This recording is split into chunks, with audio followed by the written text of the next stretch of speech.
don't know what I'm doing here. There we go. I was going to start out telling you guys a funny story, an embarrassing story of when I was in Mothering Matters. But then I was like, I don't want to scare them off.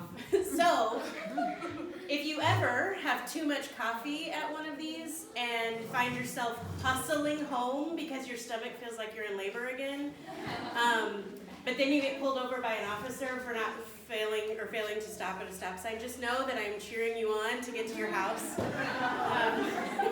But I'm not going to tell that story, like I said.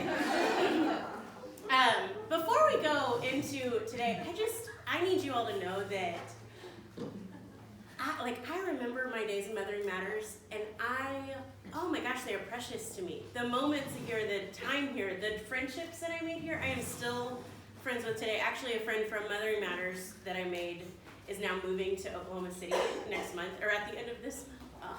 And I am so brokenhearted about it. So stay in, keep strong. Sometimes I know it's hard, it's hard to carve out that time because life, or whatever, but keep going. And bravo to the women who, seriously, bravo to the women who keep this going. It's such a lifeline to the community and to the women in it. So anyway, let's talk about today, shall we?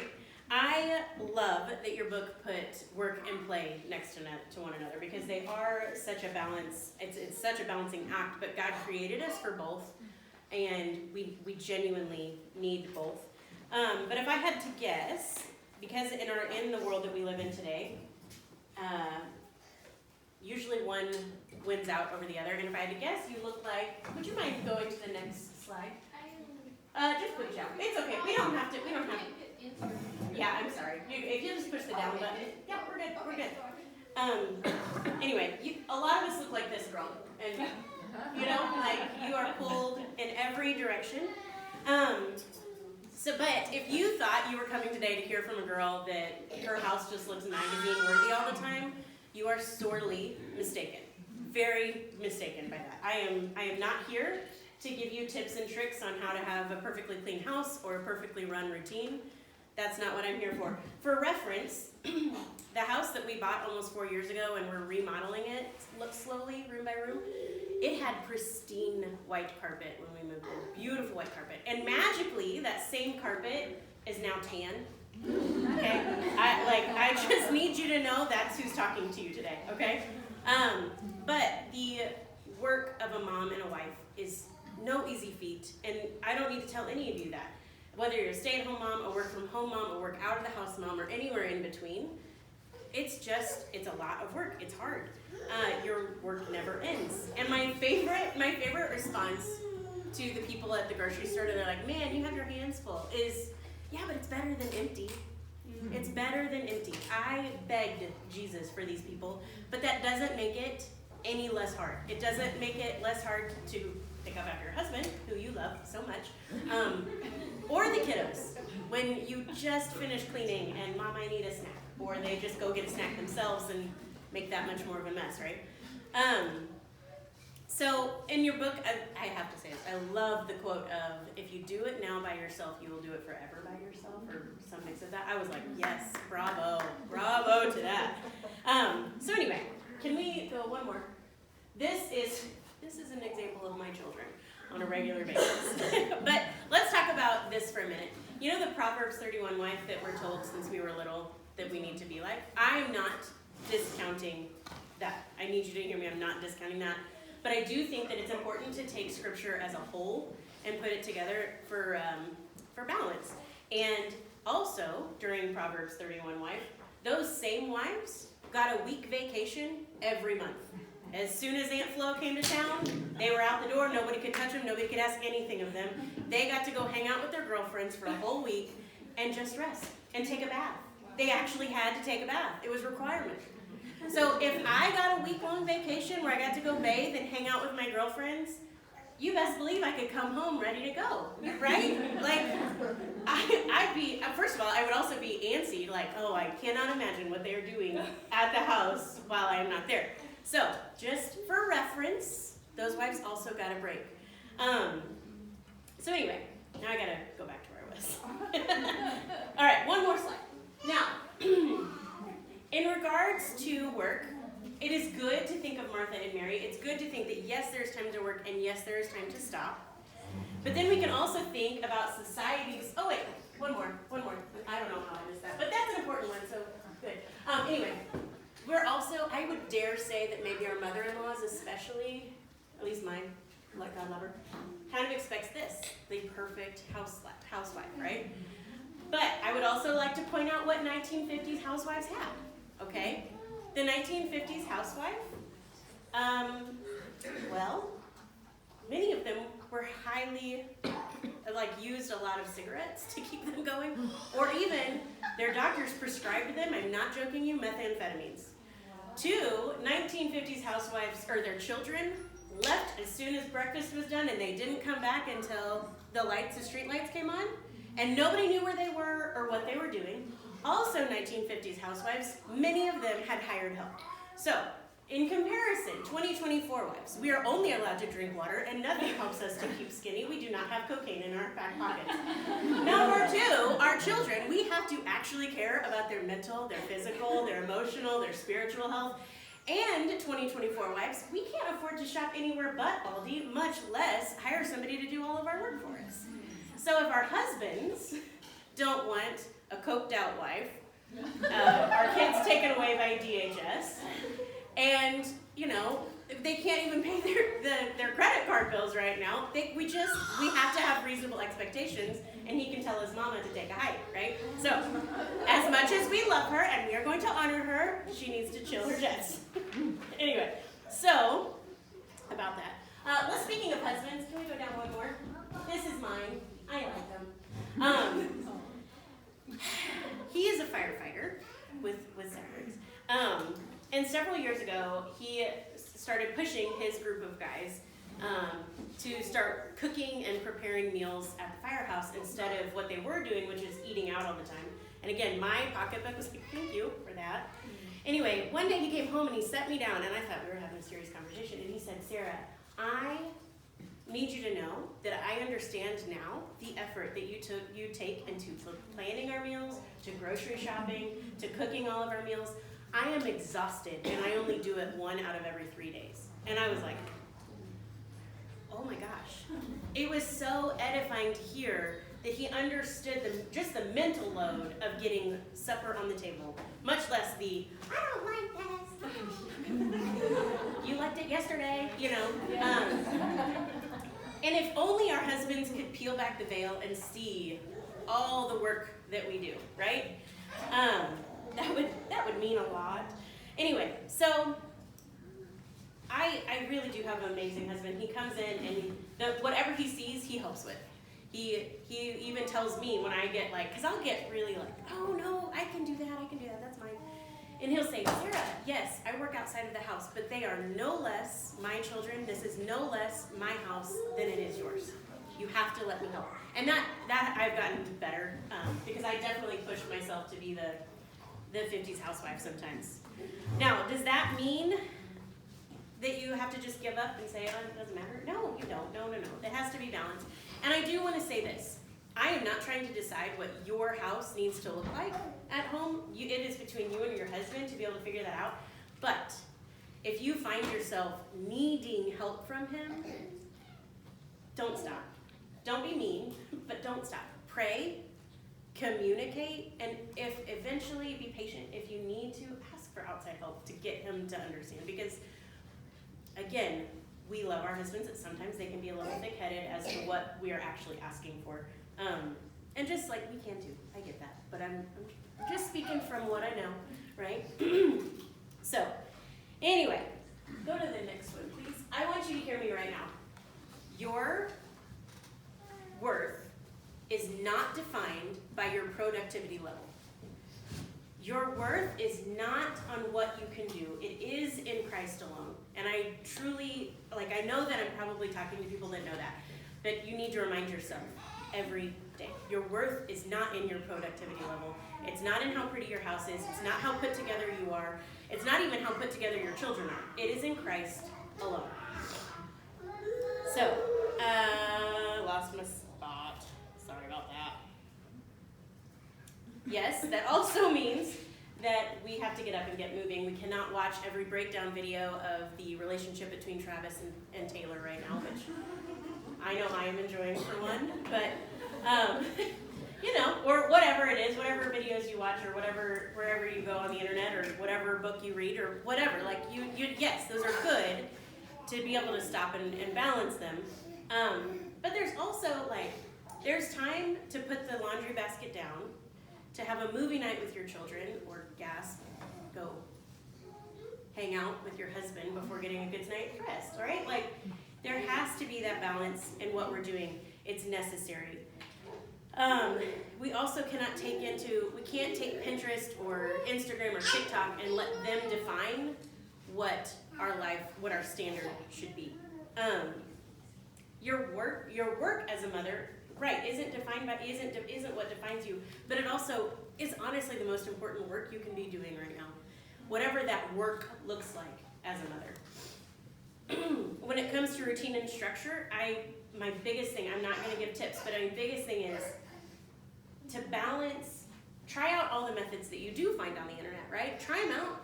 Pick which ones you like. You don't have to use your best friend Stacy's or your mom's. You don't have to use those methods. Find the ones that you like, find the ones that work with you, find your inspiration and let it spark your interest.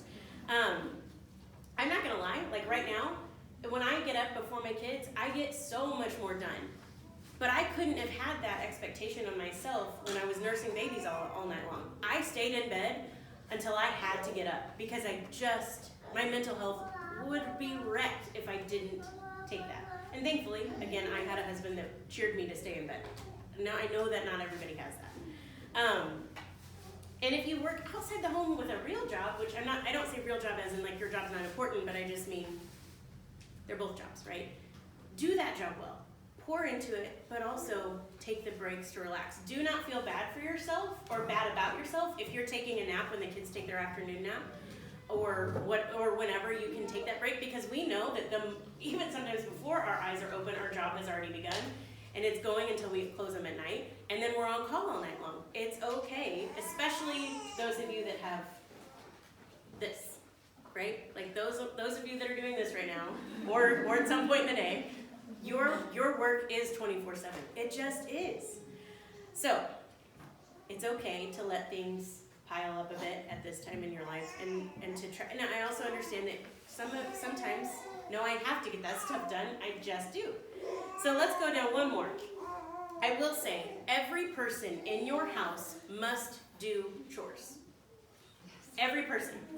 The moment they start walking, they're doing chores. And you might ask yourself, what in the world does a toddler do for chores? Well, I will tell you, we did this with all 5 children. As soon as you are done changing a diaper, you hand it to that child. They take it to the trash can. You help them get, now, obviously the ones that are really awful, don't give it to them. Because that little Velcro strip is not doing its job at that moment. Or if you cloth diaper, they can take it to the pail, that's fine. Again, not the nasty ones, but that translates to laundry, it translates to trash, it translates to toys, picking up what is on the ground and putting it away. And just like your book says, I said I wasn't going to give tips, but here I go. Just like your book says, they take pride in this. Have you ever seen a little kid get something to the trash can? They're like, yes, I did it, Mom, I did it. Yeah. You know, or when they pick up all of something, now they'll probably just dump it right back out, but that's okay. We are practicing. We have done this with all 5 of our children, and they still, 11 down to 5, all have household chores, and it really is amazing how much pride they take in those. Now, my kids are not perfect, so I'm not trying to say that they are, but okay. We homeschool, and I know that if you don't homeschool, that your time frame of when they can do chores is much smaller, and you do need to protect that time for other things as well. But it can be as simple as they make their bed in the morning, and they help prepare supper or clean up from supper. Heck, I don't know if anybody does this anymore, really on a regular basis. They can set the table and put the pieces out. I know I'm really bad about plating everything and then handing it out. But anyway, all 5 of our children do that, and yours do as well. Also, if they are in school, protect a certain couple of hours in the weekend where they do chores on Saturday morning. Like, they need this to do all of it. But for reference, my 4-year-olds, when they're 4, they start unloading the dishwasher, and by the time they're starting kindergarten, they are cleaning the sinks and the toilets in their bathroom. I have 4 boys. I'm not cleaning your toilets anymore. That is every month. Like every month, I go in there with all the bleach and I try. Anyway, all right. Let's do one more. This is them doing their chores, right? And they're great at it. But as your book discussed, they will start out terrible, and you would much rather just do it yourself, and it will take longer, and it won't look as good, and that is okay. But do you know what is worse than a child learning how to do a chore? An adult learning how to do a chore. It is really rough. My 4 boys are learning to do chores right now so that my daughter-in-laws do not resent me tomorrow. I appreciate that. We are helping them now to take pride and confidence in their work and learn what it means to love others around them through taking care of what we have. I promise you, chores are an actual necessity for childhood. I had a friend one time, like, my 12-year-old doesn't even unload the dishwasher, and I was like, sis, get a hold of that. Come on.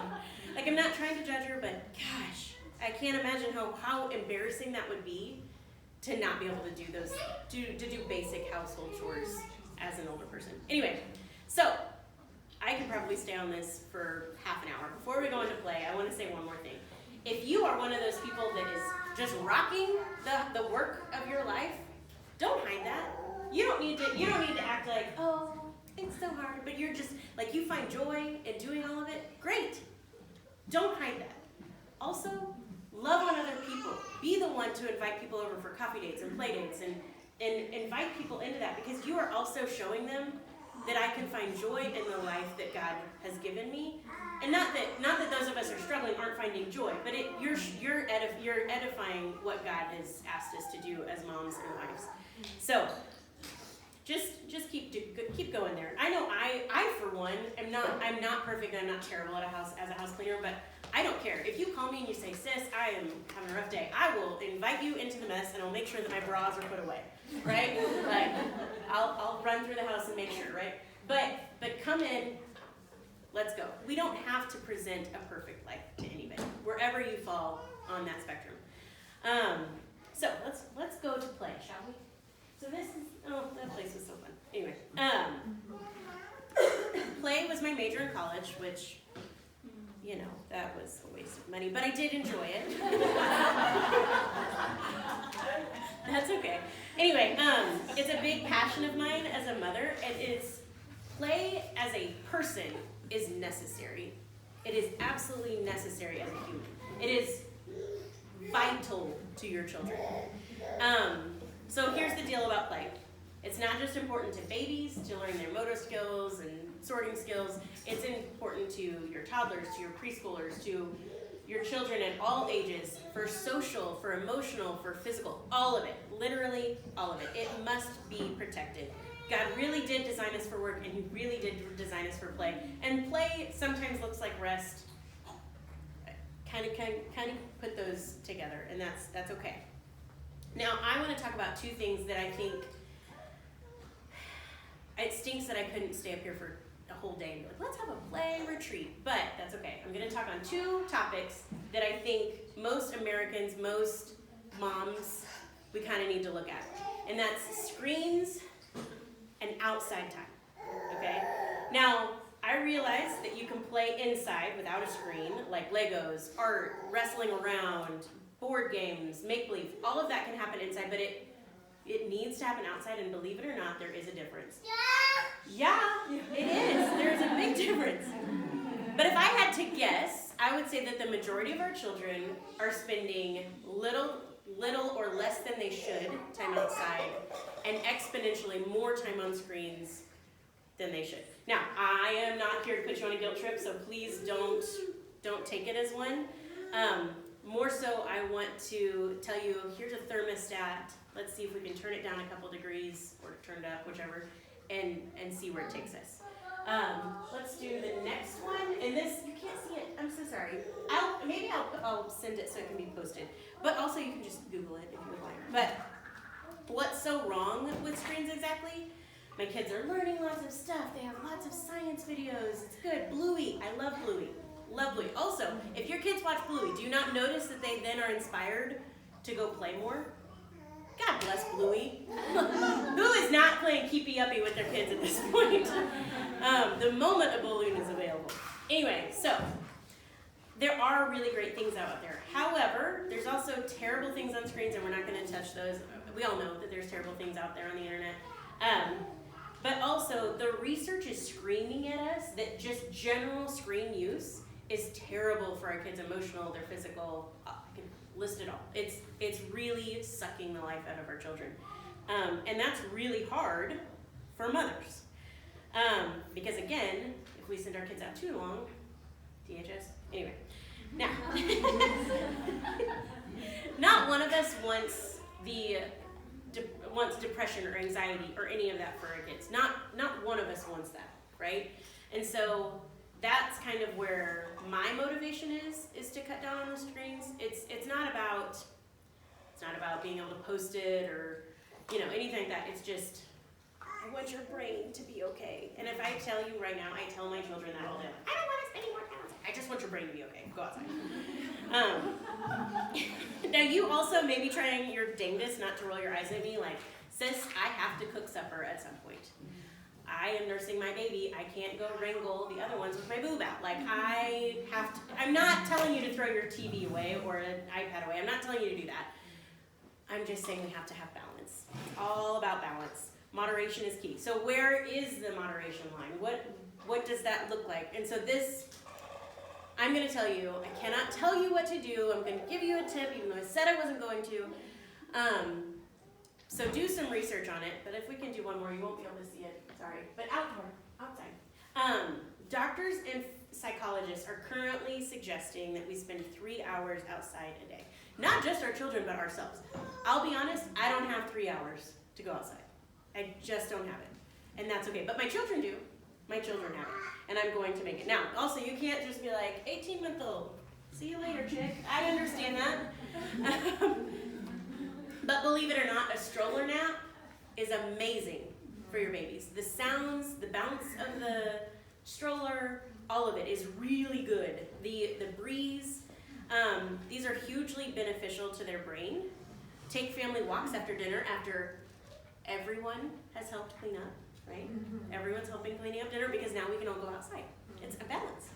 Now, does 3 hours a day outside sound insane to you for your children? It's okay. Oh, good. I'm glad it doesn't. But it might if it feels like, but I have to be outside the whole time. And that's okay. That is okay. Also, your husband can take them outside. And he can pick up the random stuff that you told him to take care of in the yard. Anyway, that's okay. Maybe you set a goal for an hour outside over the next 2 months, or an average. Like maybe on Tuesday we spent 2 hours, Wednesday it was raining and cold and we stayed inside. That's okay too. But then you kind of crank it up a little bit. I, for one, use an app on my phone from this challenge called 1,000 Hours Outside, and it's just a thing that, it's a challenge that over a course of a year, you spend 1,000 hours outside, which doesn't quite equal 3 hours, but it's just a great pulse to be able to see if you're meeting that. I like, Sarah, do X, Y, Z, and you will have X, Y, Z. I like that. You tell me that, I can do that. And we've done it for the last several years. Sometimes we don't quite make the mark, but it really is it's just a good tool. And if you have kids that are already really attached to their screens, they're going to fight you on kicking out, being outside more. And that's okay, because you know what else they fight you about? They fight you about vegetables. They will, if they don't already, fight you about math facts. And guess what? This is a hill worth dying on. I'm telling you, it is. Don't tell them to go die on a hill, but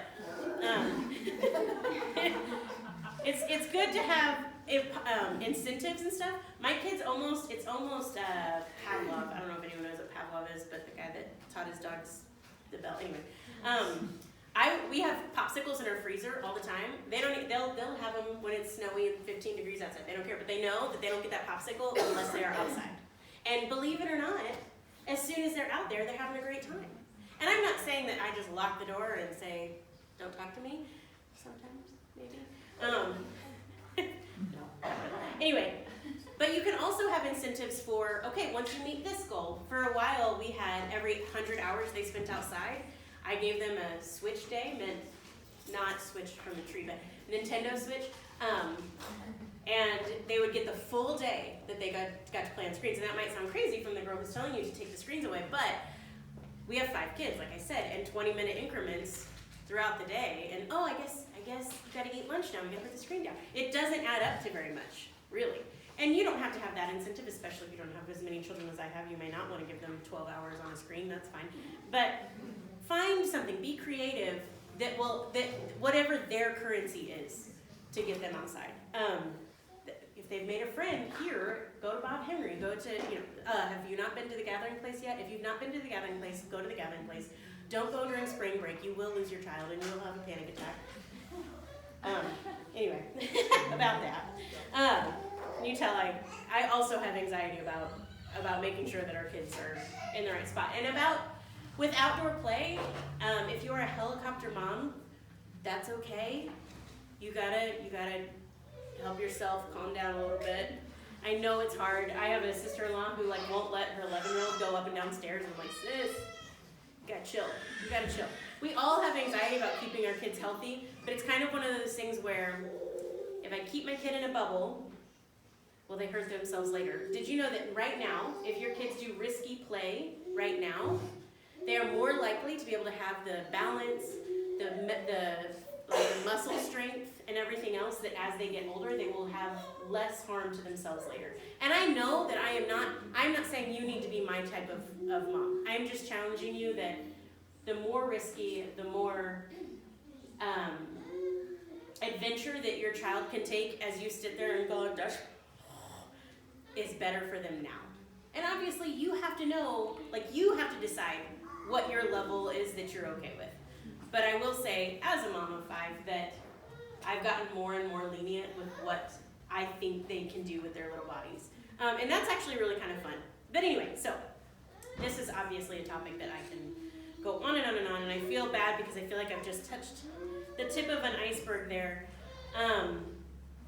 But the thing is you guys aren't worried about the cobwebs in the back of your closet right now. I'm worried about, does everyone have clean underwear that they can wear tomorrow? So it's all about balance. How much work needs, shoulds, must be done. How much play needs, shoulds, must be done. And it has to be balanced out.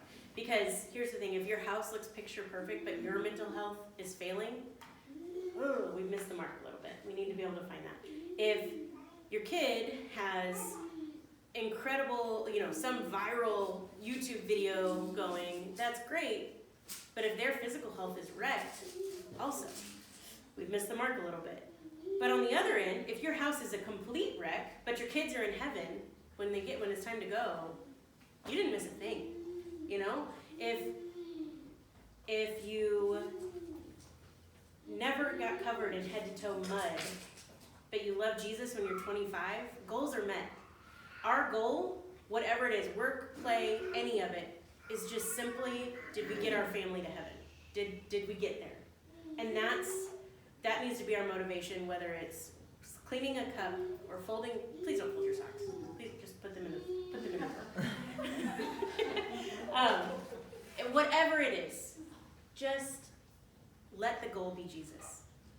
That's it. That's it. That's all. That's everything. Let the goal be Jesus. Anyway, thank you all so much for having me. I don't know if they gave them, but I have some questions. Did you guys get these? Do we know? Okay, so I'm going to give them to you now. Oh, you got them? Oh, you have a question. Ask the question. Oh, okay. Okay. Oh, okay. Okay, sorry. I also have book recommendations if anybody needs them. I can also send those around. But anyway, okay. What are 2 tasks when you go into your discussions? I don't even know how long I talked. I'm sorry if I went too long. What are 2 tasks that you need to have done to be able to sleep well at night? What are 2 tasks? Then also ask your husband, what are 2 tasks that you need to have done, whoever does them, I don't care, to be able to sleep well at night? Also, what are 2 tasks that maybe you want them done, but you like, you can let them go, right? And ask your husband, what are 2 tasks that you can have let go? It's okay if they wait till tomorrow. And maybe they wait a week. Don't ask me when the last time I mopped my floor, because that's my thing that I let go. I can let go longer than I need to, but obviously I have brown carpet. And where does the compromise need to be made if your opposites line up, right? And sometimes the work doesn't necessarily mean cleaning. Sometimes the work is a play thing, right? Like, I really want this done, but I'm gonna just do this because you as a child, who are more important than the laundry, go outside and get some time. That make sense? And then, when it comes to play, what are some favorite memories that you have as a child from play, whether it's camping, or swimming in the pool, or riding bikes, or puzzles, or what are those memories that you have that you hold really deep? And how can you prioritize helping make those core memories with your kiddos? Sound good? Does anybody have anything that they, screw you, lady? or thank you, because I needed this motivation. I don't know. Does anybody have anything that they want to say? I just want to thank you for your honesty. Oh, thank you. I love it. I appreciate it. Get real. It's called Get Real. I appreciate that. Get real.